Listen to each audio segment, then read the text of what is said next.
Bonjour tout le monde et bienvenue à un autre épisode de Politiquement parlant. C'est le balado politique avec Salim Idrissi et Georges Tsantrizos. Merci beaucoup d'être là. Si vous ne l'avez pas encore fait, allez vous abonner sur notre chaîne YouTube. Ça va super bien. On essaie toujours de l'agrandir. Et évidemment, on est partout sur tous les réseaux sociaux. Salim, comment ça va? Écoute, ça va bien, ça va bien. Puis, écoute, on dit que, là, je sais pas, une histoire de cortex, etc. Là, il fait plus froid à Montréal.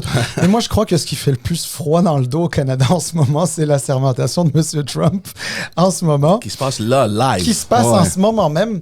Et écoute, je pense sincèrement, George, qu'on est assez chanceux aujourd'hui parce que on a une personne avec qui on va pouvoir discuter de ça de manière très intelligente, surtout de manière très concrète, puisqu'il s'agit du président-directeur général de la Chambre du commerce la Chambre de commerce de Montréal métropolitain, Monsieur Leblanc. Bonjour. Bonjour Salim, bonjour Georges. Un plaisir de vous avoir. Est-ce qu'on peut se tutoyer? J'ai l'impression que, tu sais, on vous connaît tellement... On a quasiment le même âge.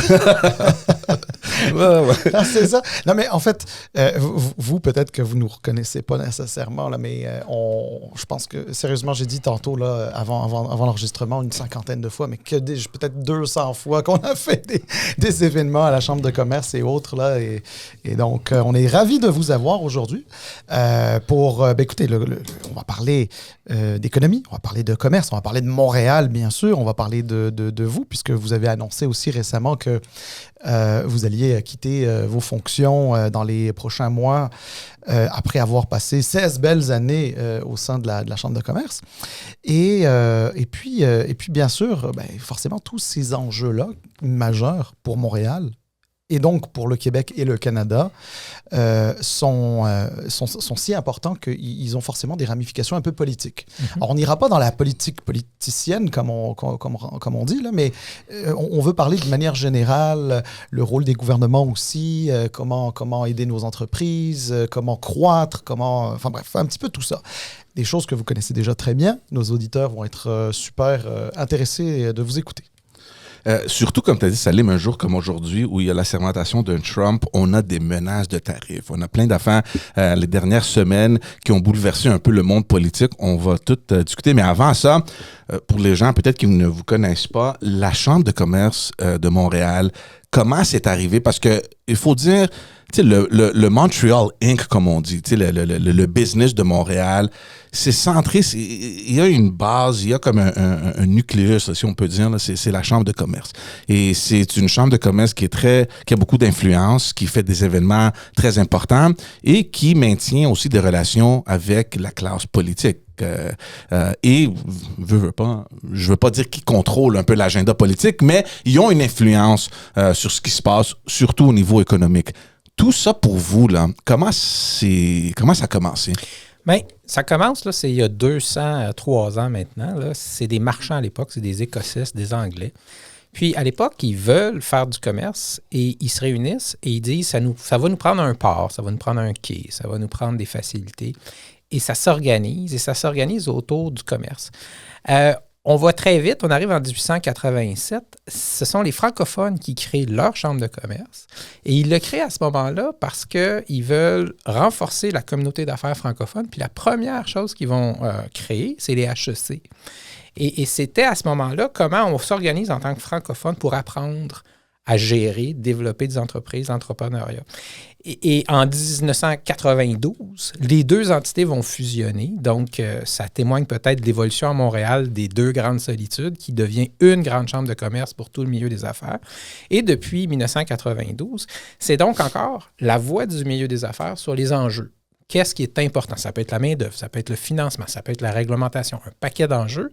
Et à travers ça, du réseautage, entre autres pour tout ce que sont les petites entreprises, les nouvelles entreprises qui veulent rencontrer des gens, développer leurs connaissances, leur réseau de contacts, leur réseau de fournisseurs, etc. Donc, la Chambre, c'est un lieu, une plateforme d'intervention. On se mobilise sur des enjeux. C'est un lieu de rencontre, puis c'est un lieu progressivement de formation où on essaie d'amener des petites entreprises à se familiariser. On amène des entreprises sur des marchés étrangers, on va en parler, Trump, ses tarifs. Mais dans cette optique-là, c'est comment on amène nos petites entreprises le plus rapidement possible à se projeter vers l'international. Est-ce que vos modèles d'affaires vous permettent d'exporter? Si oui, comment, puis comment on peut vous aider? ce qui est intéressant pour moi, spécifiquement sur ce que vous venez de dire, vous avez un intérêt à faire grandir un peu le monde économique, le monde des business, le monde des affaires, vous les accompagnez et donc vous avez un intérêt à voir ces entreprises-là avancer, puis faire des profits, puis on veut que ça se passe bien. Donc quand il y a des contextes, que ce soit politique ou économique, qui ont un impact direct aux entreprises, il y a un impact indirect aussi dans la chambre de commerce parce que c'est des entrepreneurs que vous connaissez, peut-être c'est des entreprises que vous avez accompagnées dans différents processus ou quoi que ce soit. Donc, il y a un impact quand même aussi direct chez vous. Ah, toujours. Dans le fond, là où on est nerveux, nous, c'est quand il y a une récession, parce que les entreprises cherchent à couper dans leurs frais, puis des fois, on se dit, ben là, il ne faudrait pas qu'ils coupent dans leur membership à la chambre. Ouais. Mais une fois qu'on enlève ça, c'est surtout pour nous de bien comprendre quels sont les enjeux que vivent les entreprises. Alors, je vais donner, puis des fois, c'est dans des secteurs. Présentement, il y a une grande discussion sur les crédits d'impôt. Les crédits d'impôt dans certaines entreprises en effets visuels, en effets spéciaux. Mais là, ces entreprises-là, présentement, ils sont nerveuses. Okay? Leur compétitivité diminue parce qu'ils n'ont plus accès à ces crédits d'impôt. Ils mettent des gens à pied. Montréal, c'est un lieu très, très, très intense en type d'entreprise dans ces secteurs-là. Alors là, il y a de la nervosité. Ensuite, on peut avoir la Ville de Montréal qui se met à faire de la réglementation qui est très lourde pour les promoteurs, constructeurs. Puis là, ben, c'est un secteur d'activité économique qui souffre, mais c'est au-delà de ça, une pénurie de logements qui ne se résorbe pas. Et là, ben, ça fait que les entreprises sont un peu nerveuses parce que est-ce que leur main-d'œuvre va se loger à Montréal? Est-ce qu'on va être capable d'attirer des talents? On n'est plus capable de discuter d'immigration parce qu'on a une pénurie de logements, on discute de pénurie de logements. Alors, tout ça est tout relié et le travail de la Chambre, c'est là-dedans d'essayer de décortiquer là où sont les enjeux les plus importants. Là, il y a eu des consensus qui sont forts. Puis après, vous l'avez dit, d'essayer d'être influent. Puis là, c'est soit parler avec des politiciens privément, leur expliquer la situation, les enjeux, puis des fois, ben, intervenir publiquement pour les forcer à bouger dans une direction. Puis ça fait partie de notre rôle. C'est pour ça qu'on est une voix publique. Puis quand vous dites que vous êtes venu parfois à la Chambre, c'est qu'on a ces invités, ces politiciens qu'on invite à venir rencontrer la communauté d'affaires. Puis depuis maintenant une dizaine d'années, c'est plus « faites votre speech », c'est « venez parler », mais on va avoir un échange. Puis ma marque de commerce dans ces échanges-là, c'est je vais essayer de vous poser des questions que le milieu des affaires aimerait que je vous pose.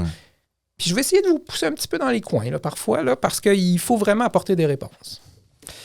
Alors, ça c'était très intéressant. Vous avez mentionné quelque chose que George et moi avons souvent discuté. Là, vous avez donné un exemple, celui des crédits d'impôt. Puis là, en l'occurrence, pour certaines entreprises innovatrices, c'est super important. Mais souvent, ces crédits d'impôt-là sont un petit peu... en fait, c'est pour les aider un petit peu à démarrer. Mais tu sais, à un moment donné, un gouvernement, souvent, il dit, c'est parce qu'une fois on les met, une fois que c'est en place, une fois que c'est parti, une fois qu'il y a une industrie, le gouvernement ne peut pas toujours être là. Alors, pour ces entreprises-là, à quel moment est-ce qu'elles peuvent voler de leurs propres ailes et cesser de recevoir des subventions des gouvernements? En fait, c'est intéressant, c'est un sujet qui est assez complexe. Moi, à travers mes années, je rencontre beaucoup mes homologues des autres zones métro d'Amérique du Nord, aux États-Unis, au Canada. Et on a des échanges. Et très rapidement, dans nos échanges sur nos stratégies économiques, ils me posent la question, comment on fait pour attirer dans un espace, Montréal, des entreprises qui attirent autant la jeunesse, jeux vidéo, effets spéciaux, tout ça. Et dans le fond, ils sont tellement à l'affût des solutions que si on baisse nos crédits d'impôt, eux ne vont pas se gêner, vont essayer de venir séduire les joueurs qui sont chez nous. Et donc, est-ce qu'il y a une fin à cet appui qu'on pense initial seulement? On dit, regarde, on veut vous aider à partir les entreprises, partir dans l'industrie, sachant qu'ailleurs, là, on veut les attirer. Alors, se pose la question, peut-être que c'est ça, jouer dans cette game-là. Si on veut être dans ces secteurs-là, il faut être prêt à dire qu'on appuie ces entreprises-là. La deuxième chose, par ailleurs, c'est on s'est aperçu que les entreprises qui bénéficient de nos crédits d'impôt font des profits, mais rapatrient les profits puis payent leurs impôts ailleurs. Alors, on peut se poser la question, est-ce que le mécanisme, c'est on vous soutient, mais il faut que vous ayez des profits chez nous. Fait que ça s'appelle des crédits d'impôt que vous allez mettre seulement si vous avez déclaré des profits. Mais si vous ne déclarez pas de profits chez nous, ben vous n'avez pas droit à nos crédits d'impôt. Alors, c'est là où une chambre de commerce, avec le milieu, avec des spécialistes, on trouve les meilleures solutions pour essayer de préserver nos forces, mais en même temps être logique. Si on vous donne des crédits d'impôt, c'est pas juste pour se créer des jobs, c'est pour aussi payer des impôts ici puis générer des profits ici. Bon, effectivement, puis d'ailleurs, merci de le vulgariser, c'est très bien, parce que Montréal, en fait, on l'oublie ou on ne le dit pas souvent, ou tout du moins, on ne relaie pas ça assez. Ça a été une plaque tournante pour les sciences de la vie.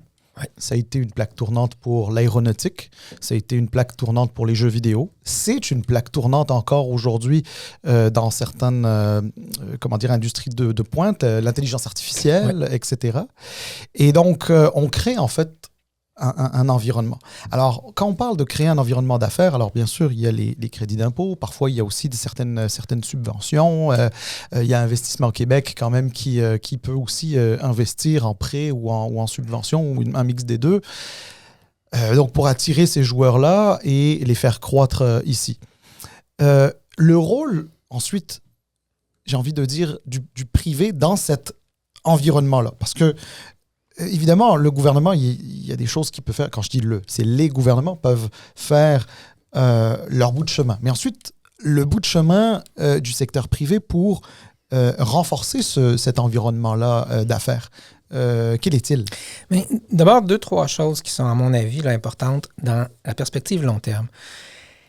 À mon avis, jusqu'au début des années 2010, milieu des années 2010, on avait quand même une base d'affaires qui était déjà toujours restée nerveuse. Un déclin relatif en Amérique du Nord. Et j'ai souvent utilisé l'image que quand il y avait des nuages à l'horizon, on avait une base d'affaires qui disait « Oh, il y a des nuages, je vais attendre de voir si c'est un ouragan, puis en attendant, je mets mes projets sur la glace. » Il s'est produit quelque chose, il y a une bonne dizaine d'années, où le milieu des affaires est devenu plus confiant.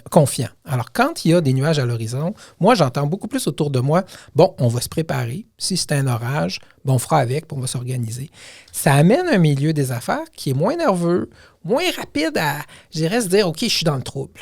Mais en même temps, puis là, on arrive sur ce que vous évoquiez, c'est-à-dire on développe des secteurs, on développe de l'innovation à Montréal, on développe une forme de connaissance qu'on nous reconnaît. La difficulté qu'on a après, c'est dans une commercialisation, puis éventuellement, je vais utiliser une expression anglaise, dans le scale-up.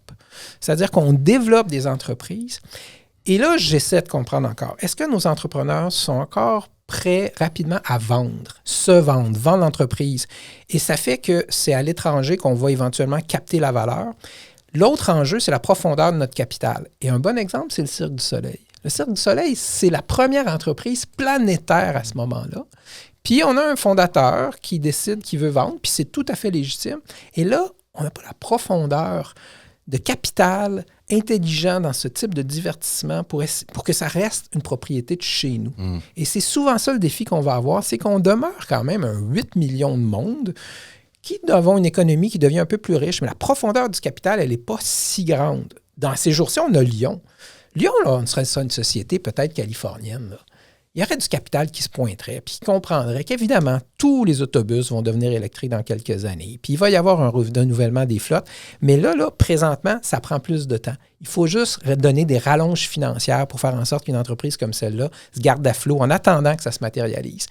Est-ce qu'on a la profondeur du capital pour être capable de soutenir une entreprise comme Lyon? La question se pose. Alors, excuse-moi, j'ai juste une petite question de complémentaire.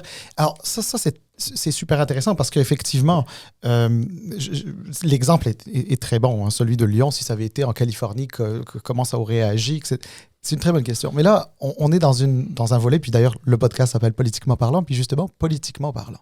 Comment vendre à la population le fait de soutenir des entreprises qui sont certes prometteuses, parce que je ne pense pas qu'il y ait une personne au Québec qui pense que une entreprise comme Lyon ne fait pas quelque chose qui est nécessaire pour l'avenir en termes d'électrification des transports. Mais comment vendre dans ce cas-là à la population que ces subventions-là sont bonnes pour la société, sont bonnes pour le développement du Québec? Parce que souvent, ce qui se passe, puis là, on fait le procès de personne ici, hein, mais je veux dire, il y a cette fausse idée ou vraie idée, peu importe comment on le voit, où il y a des entreprises qui reçoivent des subventions, on se distribue des bonus, enfin bref, ça va plutôt bien, mais là, tout d'un coup, regardez, c'est le marché mondial, c'est telle affaire, c'est exactement, on n'y peut rien. Puis, je pense qu'on dirait qu'au Québec, les gens sont devenus un peu réticents, réfractaires à ça, sont un peu suspicieux. On voit un peu maintenant Nordvolt aussi. Puis, et encore une fois, je ne suis pas en train de dire que Nordvolt ne fait pas ce qu'ils sont en train de... Je ne fais le procès de personne. Mais il reste qu'il y a un citoyen qui est aussi un payeur de taxes qu'il faut convaincre. Je veux dire quelque chose qui est une énormité. C'est on paye le prix d'être une société occidentale relativement pauvre. C'est plate à dire, là, mais quand on regarde, je dis aux gens, allez voir les rankings des États et des provinces, regardez les PIB per capita, là, on n'est pas si riche. Par contre, on a deux choses. D'abord, on voyage. Alors, on va voir plein de sociétés, plein de villes nord-américaines, européennes, puis on dit comment ça fait qu'on n'a pas le même type de transport collectif? On compare nos hôpitaux, on compare nos écoles. Et ce qu'on ne réalise pas, c'est qu'on se compare souvent avec des sociétés plus riches que nous. Et là, nos attentes sont très élevées. Alors, le citoyen, il dit, moi, je devrais avoir droit à des écoles de cette qualité, à des hôpitaux de cette qualité, des transports collectifs de cette qualité. Et là, il y a des attentes élevées, puis il trouve que l'État là, le déçoit parce qu'ils n'investissent pas assez. Puis ensuite, parce qu'on est une société relativement pauvre, ça fait que quand on aide des entreprises, les gens sont tout de suite en train de dire, comment ça se fait? Moi, je gagne durement ma vie. Moi, je n'ai pas d'aide du gouvernement. Comment ça se fait qu'eux autres, ils ont de l'aide du gouvernement? Et on devient, à ce moment-là, très cynique et on a l'impression que c'est du copinage, que c'est de la mauvaise analyse, que c'est des gens qui s'en mettent plein les poches. Alors moi, ce que je dis, c'est, prenons le jeu vidéo, là, à l'époque où Bernard Landry l'accepte puis le développe, ça a généré toute une série de petites entreprises, de compétences. C'est un essaimage très positif pour notre économie. Ce qui se passe dans la filière batterie, pour moi, là, c'est une décision extrêmement sensée. On a de l'électricité à bon marché. On a Hydro-Québec qui est un pilier, qui a des connaissances dans l'électrique. Et de dire on va jouer cette carte-là parce que c'est une carte d'avenir, pour moi, ça fait du sens. Maintenant, la difficulté qu'on évoque, c'est que ce n'est pas linéaire, c'est pas simple. Il faut prendre des décisions dans un univers incertain et ça se peut qu'on se trompe un peu. Ça se peut que Nordvolt, ça ne soit pas nécessairement le meilleur coup. Puis en rétrospective, on va dire « Hey, il aurait dû le savoir. » Ben non. C'est pas comme ça que ça se passe. Alors, c'est pour ça que moi, je dis, ça nous prend une certaine exigence entre nous. Il ne faut pas qu'on se plante trop. On n'a pas les moyens de se planter. Mais ça nous prend aussi une capacité de voir que créer des secteurs avec de la richesse future, ça veut dire prendre des décisions aujourd'hui dans un environnement difficile à lire et de vivre avec des moments où ça ne sera pas si évident. C'est tout le défi. C'est intéressant ce que vous dites avec la société pauvre. Puis on ne dit pas qu'on est pauvre comparé aux autres, là, parce que nous, on a grandi dans une époque où Montréal était connu comme la plus grande ville au Canada avant que ça devienne Toronto. Puis justement, tu parlais de cette profondeur de capital-là. Et tout de suite, j'ai pensé, est-ce qu'il y a une lueur d'espoir quelque part que Montréal redevienne la ville qu'elle était auparavant, dans les années 70-80? OK, bien, c'est intéressant parce que je me suis dit, je t'écoutais, puis je me disais, coudonc, encore une fois, il faut que je fasse attention parce que c'est comme si je dis ça va mal, alors que ça va nettement mieux. Ouais. On a eu une affaire en U là, ou en V. Là. Moi, quand j'étais jeune, là, au primaire, j'ai encore mon devoir, c'était Montréal, capitale du Canada, métropole du Canada. OK? Puis c'était vrai, là, on parle des années 60. En fait, on l'était déjà plus, mais on ne le savait pas encore. Bon, à un moment donné, ça nous a frappé. Là, dans les années 90, là, ça se ferme à Montréal. On perd des fleurons, puis on les remplace pas, puis il y a du capital qui part vers Toronto, puis ça va nous prendre du temps. Aujourd'hui, moi, je dis aux gens, là, on a le droit d'être optimiste. D'abord, Montréal va bien. Il y a des enjeux à Montréal. Le centre-ville souffre. On peut regarder ce qui ne va pas bien. Mais d'un point de vue de la région métropolitaine, son poids économique, tout chômage inférieur à Toronto, là, on parlait des gens qui sont un peu plus vieux, là, ça n'arrivait jamais. Moi, je suis de la génération, les gens, ils partaient en Alberta chercher des jobs d'été puis chercher des jobs parce qu'il n'y en avait pas à Montréal. Ça n'arrive plus. Si on veut travailler, on s'en trouve des jobs. Puis l'autre point, c'est que on investit. L'échangeur de Turcot, là, il est relativement flambant neuf. On a un pont Champlain qui est neuf. On a 2 hôpitaux universitaires qui sont neufs. On a un stade olympique qui va avoir un nouveau toit. On va avoir un pont-tunnel. Tu sais, il y a de l'investissement. Bon, j'aimerais bien qu'on ait un palais des congrès. Là. S'il y a quelqu'un à Québec qui m'entend, là, je lâche pas le morceau. Mais quelque part, il y a quand même beaucoup d'investissement. Il y a de l'amélioration de qualité de vie à travers ça. Fait que ça va pas mal.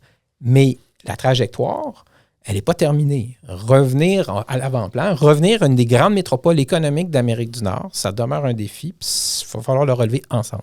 C'est quand même intéressant de t'entendre parler parce que c'est sûr et certain que vous connaissez là-dedans beaucoup plus que nous, là, avec les chiffres et toutes les statistiques, mais moi, j'ai comme l'impression que les dernières années, disons les derniers peut-être 8 ou 10 ans, que ça va c'est quoi l'expression, de mal en pire.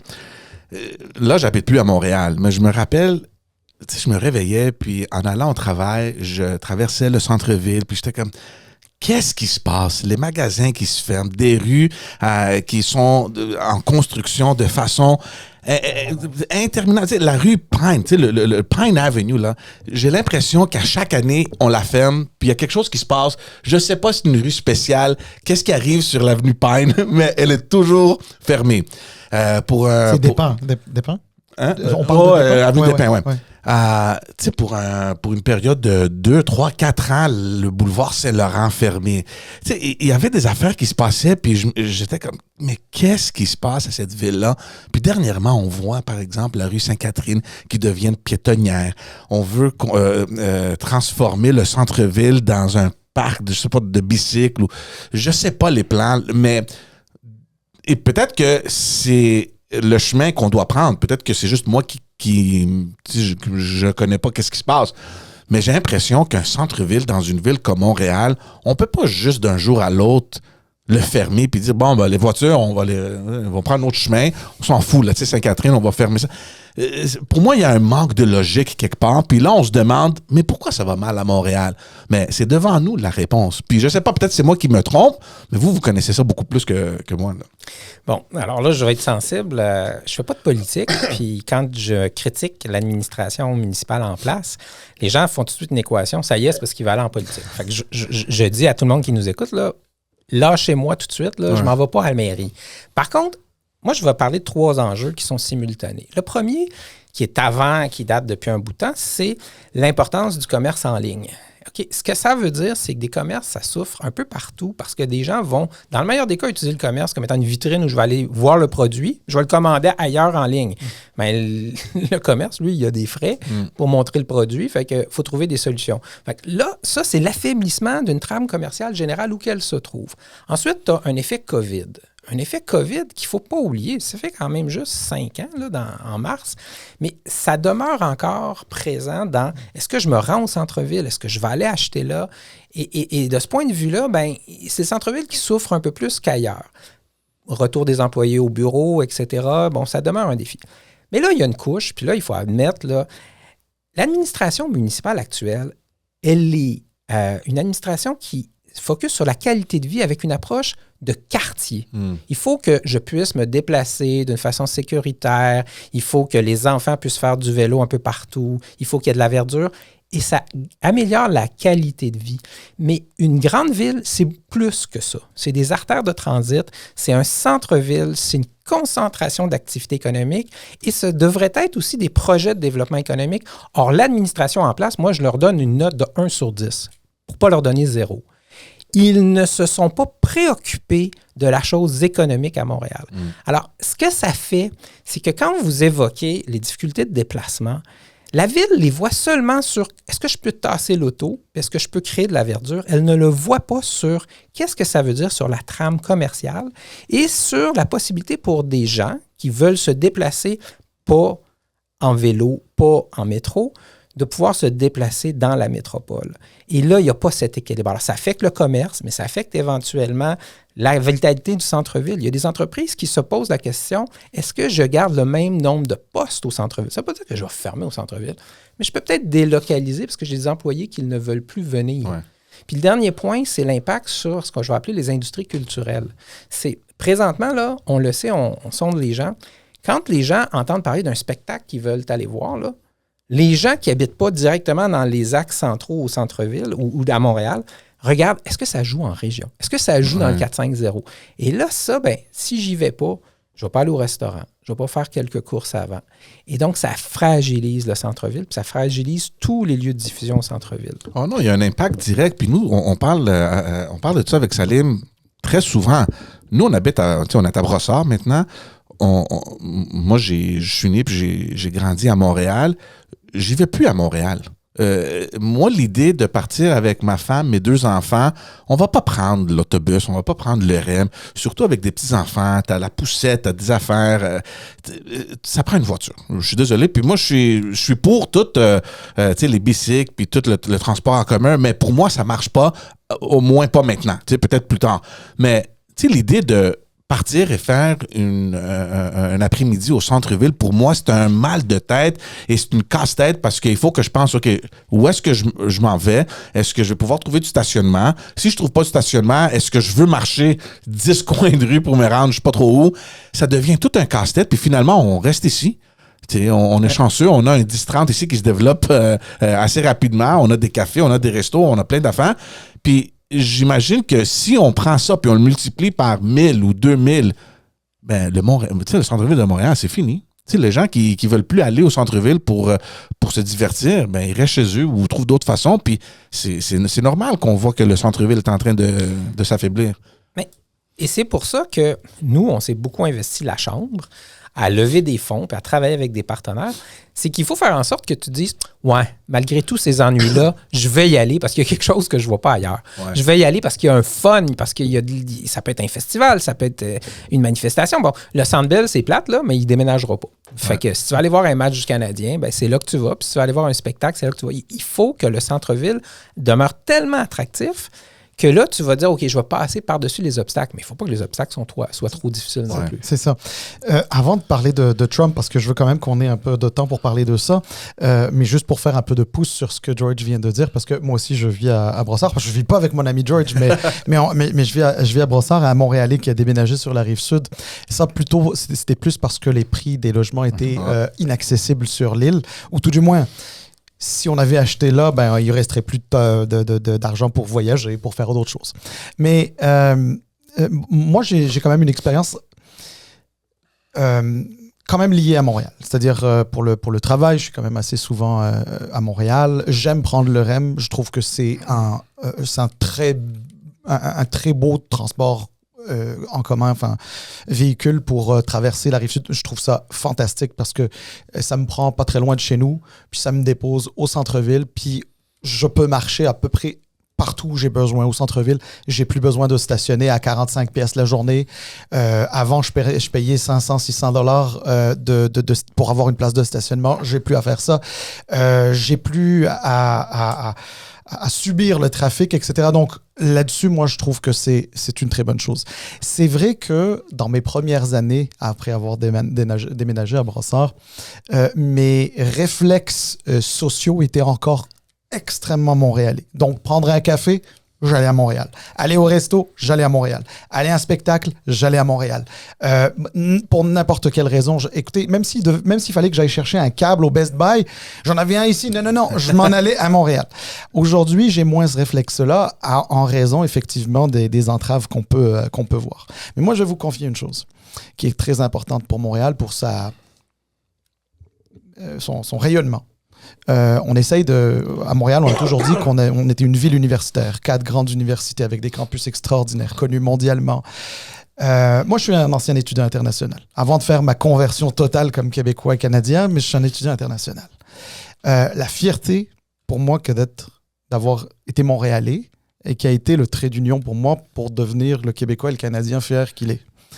Je peux vous dire que l'été dernier, il y a quelques-uns de mes amis à l'international, j'en ai un peu partout, en Europe, en Afrique du Nord, en Asie.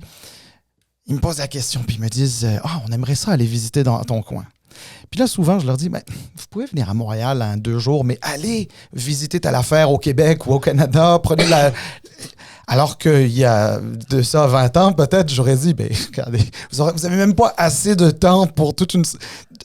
Comment dire, en une semaine, vous auriez même pas assez de temps pour vous faire tout ce que vous aviez à faire à Montréal. Donc, il y a une question de rayonnement et de publicité. Excusez, c'était un long laïus, là, mais c'est un témoignage aussi qui, je pense, fait écho un peu à ce que Montréal est en train de subir, mais on est peut-être dans une phase, là, comme vous le dites. Oui, 2-3 choses. D'abord, moi, je côtoie, là, et on est des bons amis, Yves Lalumière, qui dirige Tourisme à Montréal. Bon, Yves, une des particularités avec Tourisme Montréal, c'est qu'ils sondent les touristes, ils sondent les visiteurs en permanence pour savoir, ne serait-ce que, est-ce que, par exemple, eux autres, ils sont pris d'un cône orange, puis les visiteurs, là, ils commencent à les voir un peu plus, mais avant, c'est surtout nous, les Montréalais, qui souffrions de ça. Bon, ce que Yves nous dit, c'est que la réputation de Montréal demeure extrêmement positive. Les gens aiment cette ville. Il va falloir faire attention parce qu'une des choses que les gens aiment, entre autres, c'est cette ville qui est sécuritaire. Et donc, là, devant nous, d'un point de vue de politique publique, il va falloir être très attentif parce que l'équilibre n'est pas si évident.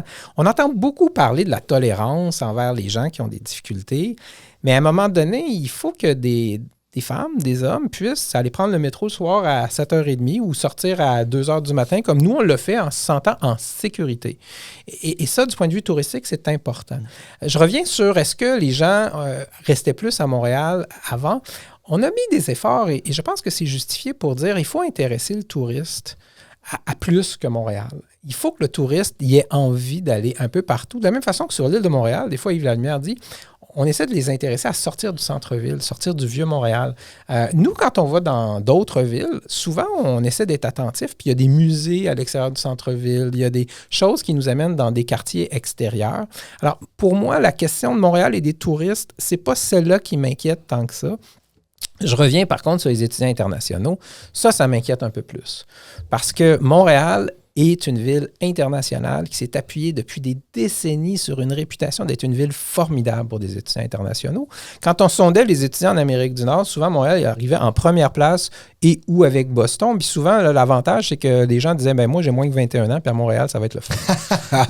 Non, mais ça, il faut faire attention parce que notre vitalité, elle vient aussi des gens qui viennent étudier chez nous, qui viennent renforcer nos institutions, nos centres de recherche, puis dans bien des cas, qui retournent. Et ça devient des gens qui, à l'étranger, deviennent des alliés de Montréal, puis ils vont dire « Qu'est-ce que j'ai aimé cette ville? Qu'est-ce que j'ai aimé ça y vivre? » Et donc, c'est pour ça que je dis là, devant nous, il y a un grand débat collectif. L'intégration des immigrants, l'intégration des travailleurs temporaires, les étudiants internationaux. Ne risquons pas notre réputation de ville universitaire mondiale de premier plan. Parfait. Alors, est-ce qu'on passe un petit peu à Donald Trump pour avoir assez de temps pour couvrir? Mais avant, on va rentrer dans le contexte politique, évidemment. Je veux qu'on parle de Donald Trump et l'effet que ça aura au Canada, puis spécifiquement à Montréal. Mais juste on va faire une sortie parce que vous parlez évidemment de tout ce contexte politique-là, comment ça affecte, par exemple, les universités, etc. Et on vit au Québec, et c'est quand même particulier parce que il y a au Québec un contexte politique quand même différent des autres provinces. Il y a la question de souveraineté, il y a toute cette mécanique politique-là qui existe pendant des décennies. Et je voulais juste, puisqu'on rentre là-dedans, comment est-ce que ça affecte, ça, la vitalité d'une ville ou le développement économique ou même le développement d'une ville, de savoir que au niveau politique, il y a des cycles peut-être qui peuvent être perçus pourrait avoir comme une instabilité du point de vue là, des investisseurs ou quoi que ce soit. Le fait que nous, à chaque 10, 20 ans, là, il paraît qu'on rentre là-dedans. Le PQ est premier dans les sondages, le Bloc québécois risque de devenir l'opposition à Ottawa. Il y a plein de gens qui commencent à reformuler tout ce discours de souveraineté et nécessairement, il y a toujours une petite pensée pour le développement économique. Donc, comment est-ce que ça affecte un peu la ville puis son développement? Bien, d'abord, il faut réaliser, là, on n'en sortira probablement jamais. Tant et aussi longtemps qu'on va trouver que c'est important, et moi, je trouve que c'est important, là, qu'on ait une identité propre, un peu nationale. Tu sais, les gars, là, on se parle en français. On serait ailleurs en Amérique du Nord, dans n'importe quelle métropole, la probabilité qu'on se parle en français est quasiment nulle. Bon, c'est important. On fait référence à la façon dont on vit, là, aller au centre-ville, un café, puis tout ça. Bon, je ne dis pas que ça nous est particulièrement unique, mais on a une façon de vivre. Et ça, protéger ça, c'est se poser régulièrement la question, est-ce qu'on peut le faire à l'intérieur du Canada? Est-ce qu'on le fait en français? Qu'est-ce qu'on doit prendre comme décision?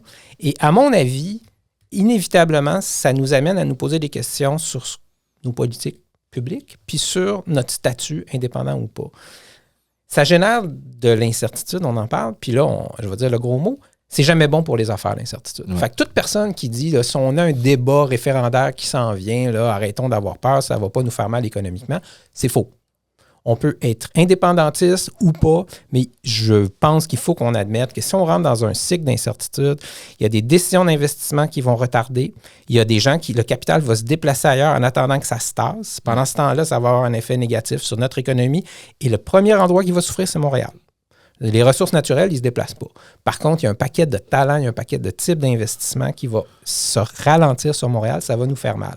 Est-ce que ça veut dire qu'on ne doit jamais se poser la question? Bien, l'Irlande, là, il s'est posé la question un jour. L'Irlande a souffert. Puis l'Irlande, aujourd'hui, c'est un des pays en Europe qui a le PIB per capita le plus élevé.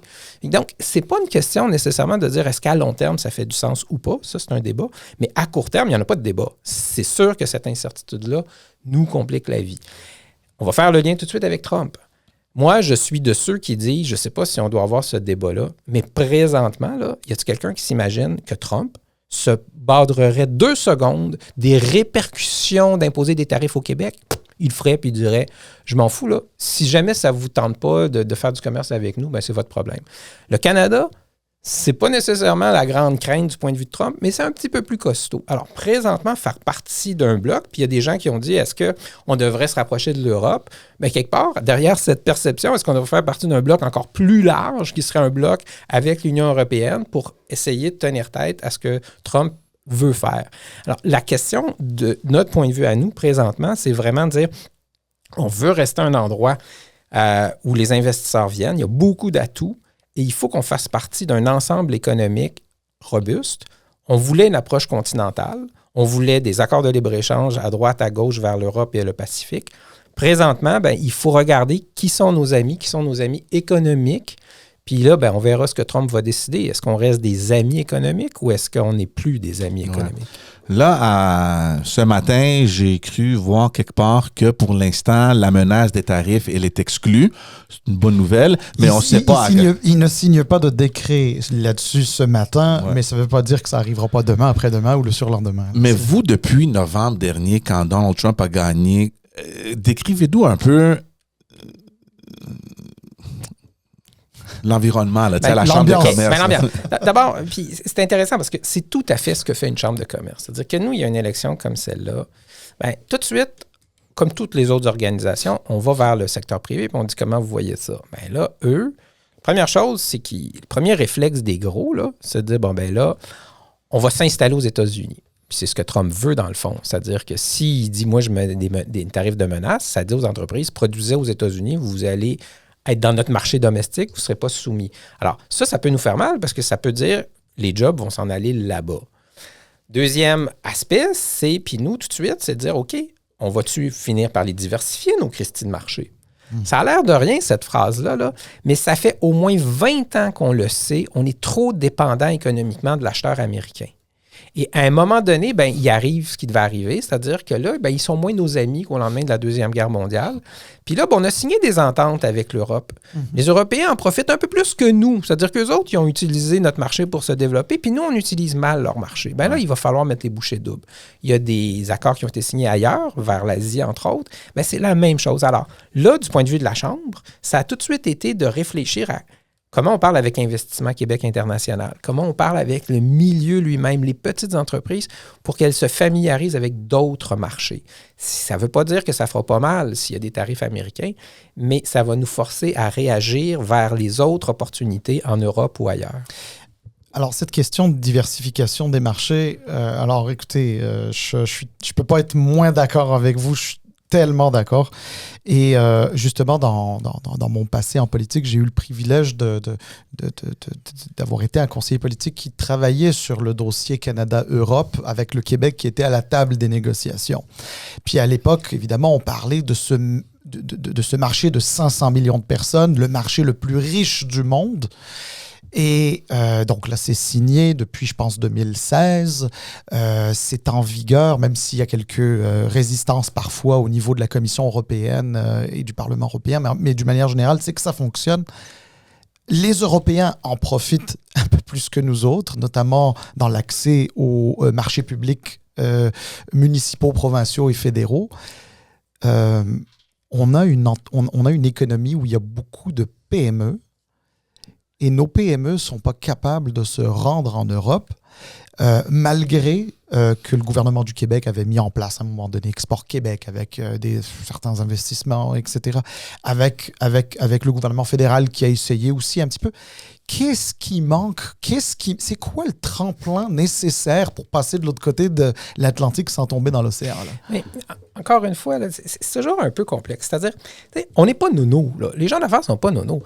Si le dollar canadien est faible par rapport au dollar américain, puis s'il y a de la demande américaine, ben on est comme dans cette espèce de relation où c'est facile. Ouais. Ils sont là, on traverse la frontière, c'est des bons clients, c'est des univers juridiques qu'on connaît. Alors, donc, tant que c'était facile, c'est comme si on se battait en disant « Attention, ça va être pour les mauvais jours, il faut qu'on se prépare ». C'est très difficile de convaincre des entrepreneurs, des entreprises, quand elles sont petites, d'investir à si long terme en fonction qu'un jour, peut-être le client américain sera moins facile.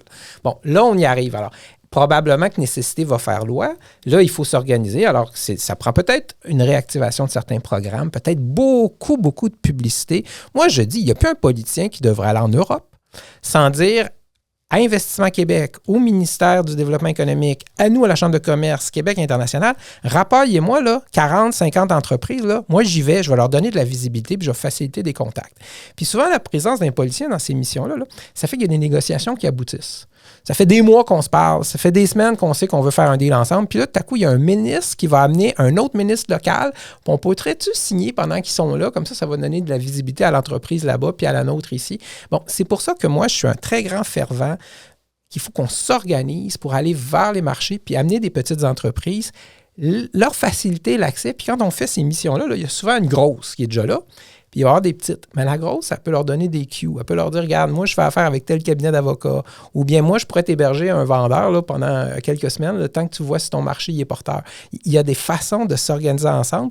Puis j'ai souvent à l'esprit, là, il y a une époque, les grands pays marchands faisaient ça. Les Pays-Bas, l'Angleterre, à une époque, ils s'organisaient pour dire, on va aller pénétrer des marchés puis on va le faire ensemble. Mm-hmm. Alors, Trump, parce que il ne nous restera pas beaucoup de temps, mais je veux quand même qu'on en parle un petit peu. Vous nous avez donné un petit peu un contexte de comment réagissent les chambres de commerce et notamment la CCMM. Mais là, comment est-ce que vous pensez, et allez, dites-le comme vous voulez, hein, mais comment est-ce que vous pensez que le Canada et les provinces, dont le Québec bien sûr, devraient réagir? Pensez-vous que ce qu'on a vu, le front presque uni de la semaine passée, à part l'Alberta, mais est-ce que c'est la bonne attitude à avoir? Est-ce que il faut essayer de brutaliser le bully, hein, le bully étant M. Trump là-dedans, parce que souvent, il faut brutaliser le bully parce qu'il ne connaît pas un autre langage. Est-ce qu'on fait bien de faire ça? Est-ce qu'on est bien de les menacer peut-être d'avoir une taxe à l'exportation de notre énergie, que ce soit l'hydroélectricité au Québec ou le pétrole albertain? Bon, 2-3 choses encore une fois. La première, c'est, et je vais la nommer parce que ça m'avait impressionné, Chrystia Freeland, je ne fais pas sa publicité là, à la chefferie du Parti libéral, mais comme ministre des Finances, était venu nous dire à Montréal, au lendemain de la signature de renouvellement de l'accord de libre-échange avec les États-Unis, que même si on avait réussi, il fallait qu'on change notre perspective vis-à-vis des Américains puis qu'on comprenne que c'était plus nos amis au sens d'après la Deuxième Guerre mondiale, et que maintenant, le America First, là, peu importe quel parti allait diriger les États-Unis, ça allait être leur vision des choses, et que nous, fallait qu'on développe notre perception Canada First. Et donc, nous, on doit travailler sur nous en se disant maintenant, les Américains ne nous feront pas de cadeaux. Et c'est pour ça que des fois, j'entends aussi, encore une fois, je reviens sur la question de l'indépendance, quand les gens nous disent « Ouais, les Américains, ils ne seraient pas durs avec nous. » Ben, qu'est-ce que vous vous imaginez? Le lendemain de l'indépendance, là, les Américains n'en fait pas partie des États-Unis, mais le Canada n'en fait pas partie non plus. Donc, il faut qu'on arrête de penser qu'on va avoir là, la vie un peu plus facile. 1.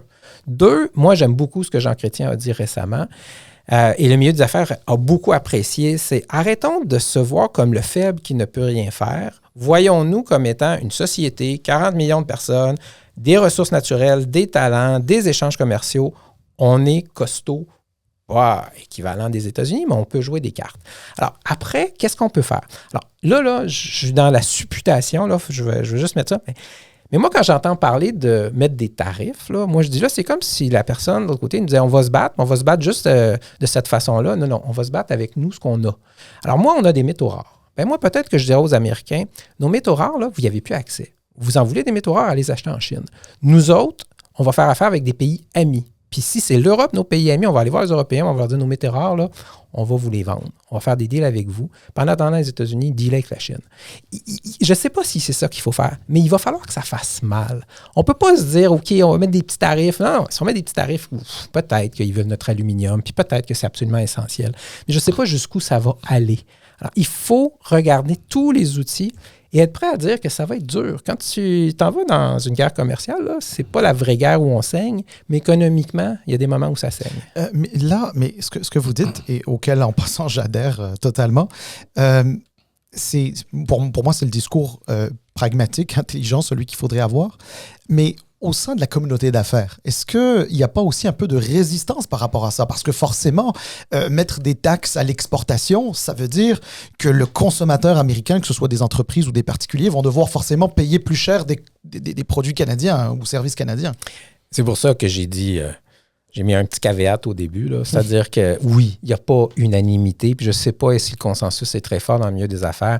À travers l'histoire, le milieu des affaires n'a pas toujours été à l'avant-garde, je dirais, du courage économique. Puis là, je suis dans cette gang-là, là, mais on peut penser qu'à d'autres époques, il y a eu de la complaisance en se disant, à court terme, je ne veux pas que ça me fasse mal. Et là, ben, ça va nous prendre la maturité du milieu des affaires comme de toute la société en disant il y a peut-être des coûts à payer à court terme. Je disais que ça va peut-être saigner économiquement, mais il faut regarder à long terme et ça vaut pour le milieu des affaires comme pour tout le reste de la société. Est-ce qu'on vous a consulté du tout à la Chambre de commerce de Montréal durant ces dernières semaines, derniers mois, là, avec toute la préparation? Oui, ces consultations-là, souvent, c'est comme si ça faisait référence à y a-t-il un processus formel de nous appeler et de dire qu'est-ce que tu en penses. Non, c'est qu'on les rencontre. Ouais. Alors là, on échange. Et bon, ben ça faisant, c'est une consultation générale qui a lieu en permanence sur des grandes décisions à prendre. Mais votre diplomatie, excuse-moi, c'est dans le sens de ce que tu viens de dire, mais votre propre, entre guillemets, diplomatie, dans le sens que la CCMM, c'est quand même un gros joueur du monde des affaires, d'une ville quand même importante au Canada. Ouais. Vous connaissez probablement vos vis-à-vis à Boston, à Chicago, à New York, à Pittsburgh, je ne sais pas, ailleurs. Vous leur parlez, j'imagine. Ben, oui, c'est très intéressant. Quand il y a eu la dernière négociation, à la Chambre de commerce, on avait levé de l'argent du privé. On avait fait venir 8 présidents de chambres de commerce métro, Boston, Chicago, Los Angeles, des États-Unis, du Mexique et du Canada à Montréal. Puis l'idée, c'était de bâtir une position commune, consensuelle, pour dire à tout le monde, surtout aux États-Unis, l'importance des échanges commerciaux. À l'époque, le Congrès n'était pas républicain sous contrôle de Trump et on n'était pas au premier jour du mandat. Là, on s'est posé la question, on fait ça la même chose. Mes homologues américains sont un peu plus nerveux de s'en aller sur la place publique, désavouer ce qui semble être important pour Trump. Alors, au moment où on se parle, c'est pas que privément, ils ne sont pas d'accord. Mais de poser un geste, alors on va se poser la question dans les prochaines semaines, comment nous travaillons avec nos homologues dans leur état d'esprit actuel pour essayer de faire avancer une cause qu'ils jugent de façon très, très positive, qui est nos échanges, la fluidité de nos échanges. Mais c'est quand même spécial parce que, et je comprends, puis peut-être ça a du sens parfaitement, là, tu sais, que ces États-là, le Wisconsin, le Michigan, tu sais, New York, tu sais, le Blue Belt, là, comme on a, que Trump a eu. Moi, je suis convaincu que même s'ils sont républicains, je suis pas convaincu qu'ils sont d'accord avec les tarifs parce que c'est ces États-là qui vont souffrir immédiatement, que ce soit l'énergie ou le bois ou les ressources naturelles. Donc, à un moment donné, moi, je prévois que ces gouverneurs-là, ils vont aller sonner à la porte et M. Trump, regarde, ça marche pas. Il y a dans cet échange qu'on a des éléments de rationalité. Et on peut se poser la question, dans quelle mesure est-ce que dans les discussions là-bas, il y a le même niveau de rationalité? Et je disais tout à l'heure, Trump a le contrôle des institutions là, démocratiques, mais autre chose, c'est que c'est son dernier mandat, théoriquement. En fait, il ne rajeunira pas non plus. Ouais. Alors, il y a quelque part, est-ce qu'il s'en fout? Est-ce qu'il dit, moi, je vais faire à ma tête, puis je vais montrer à tout le monde que j'ai raison, puis je le fais avec 2-3, je sais pas si c'est des illuminés ou je sais pas, en tout cas, 2-3 personnes autour qui ont l'air à croire les mêmes choses. Là. Quand je regarde Kennedy en santé, là, ça, j'appelle ça un illuminé. Là. Mais il l'a nommé. Puis, alors, la question qui se pose présentement, c'est jusqu'où la rationalité qu'on évoque, de l'intérêt réciproque, dans des endroits où ce sont des piliers de son élection à la présidence, dans quelle mesure la rationalité va être celle qui, dans les prochains mois, va prévaloir. Si on se termine là-dessus, je dirais aussi, en même temps, Trump, on le sait, là, un petit peu comme le gros matamor intimidant dans la cour d'école, là, des fois, il se gonfle, mais il n'est pas si puissant. Eh bien, Trump, il a annoncé plein de choses. On va voir dans quelle mesure ça se concrétise. Je pense qu'il prend un malin plaisir à menacer, parce qu'on parle de lui, parce qu'il prenne toute la place dans l'espace. On verra. À mon avis, on va avoir des choses difficiles. Mais jusqu'où ça va aller, ce sera à voir. Le temps file, puis je sais qu'on doit mettre un point, mais on ne peut pas terminer sans, évidemment, aborder la question. Vous avez annoncé récemment que vous allez quitter vos fonctions. 16 ans, c'est quand même un exploit important. Je sais que vous êtes tanné des questions. Qu'est-ce que vous allez faire? Puis on va pas vous amener là-dedans. Mais juste un peu, tu sais, faire un peu le bilan. Ces 16 ans-là pour vous, comment ça a été? Qu'est-ce que vous prenez avec vous et le sentiment que vous avez? Bien, d'abord, quand je suis rentré, mon objectif, c'était de faire en sorte que la Chambre de commerce soit une voix puissante pour le milieu des affaires, soit une voix entendue, puis écoutée si possible. Et ça, j'ai l'impression, 16 ans plus tard, qu'on a réussi. J'ai l'impression qu'au Québec, la voix de la Chambre, c'est moi qui en ai l'expression, c'est Michel Leblanc qu'on entend, mais quelque part, la voix du milieu des affaires se fait entendre et la voix du milieu des affaires de Montréal se fait entendre. Et ça, pour moi, c'est une grande, grande réussite. La deuxième chose, c'est je voulais qu'on contribue à mettre Montréal dans l'espace des grandes villes. Et quand on a créé ce qu'on appelait, nous, la série Leaders internationaux Bell, on a été les premiers à recevoir Barack Obama après son élection. Et ça a été la consécration, je pense, et on a reçu Hillary Clinton des années plus tôt, on a reçu plein de gens à la Chambre, mais c'est qu'on veut, nous, que Montréal fasse partie des villes incontournables. Taylor Swift, qui est allée à Toronto puis à Vancouver, là, moi, je pose la question, posons la question, c'est que c'était pas un incontournable qu'elle vienne à Montréal. Il y a un peu de ça dans ce que je voulais que la Chambre fasse. Dans les dernières années, ça a été la relance du centre-ville, ça a été de faire en sorte qu'on soit bien conscient que le centre-ville de Montréal ne peut pas devenir un lieu, je dirais, vide le soir, ou en tout cas, donc, pour moi, il y a tout ça. Et le moment où je quitte là, c'est une forme de fin de cycle, du point de vue interne à la Chambre, des ententes qui ont été renouvelées.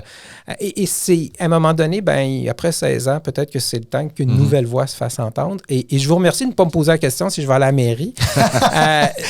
La réponse à ça, c'est dans quelques mois, là, ça dépend de l'arrivée de mon successeur, je vais prendre un peu de temps pour moi. La politique, je le dis, c'est possible, mais c'est pas une certitude du tout. Là. Je rencontre plein de gens qui ont l'air de savoir plus que moi, mais l'objectif devant moi, c'est de trouver un endroit où je vais pouvoir être utile puis où je vais vouloir prendre du plaisir. Écoute, notre prochain invité, c'est justement Taylor Swift. On va lui poser la question. On va lui poser la question pourquoi. Mais par exemple, elle s'est impliquée dans les campagnes électorales. Peut-être qu'elle pourrait donner son support à vous. Je ne sais pas moi, mairie de Montréal, à Québec, au fédéral. On verra. Et il y a quelqu'un d'autre qui a dit on verra. C'est ça. Et on a vu. On verra. Michel Leblanc, merci beaucoup de votre temps. C'était très agréable. J'espère que vous avez passé aussi un bon moment. Et c'était très intéressant d'avoir une perspective sur le monde des affaires à Montréal et en attendant qu'est-ce qui va se passer avec M. Trump. Merci beaucoup. Merci beaucoup tout le monde. Allez vous abonner, comme on a dit, sur notre chaîne YouTube et on vous voit très bientôt avec un nouvel épisode. Ciao tout le monde. Au revoir. Au revoir.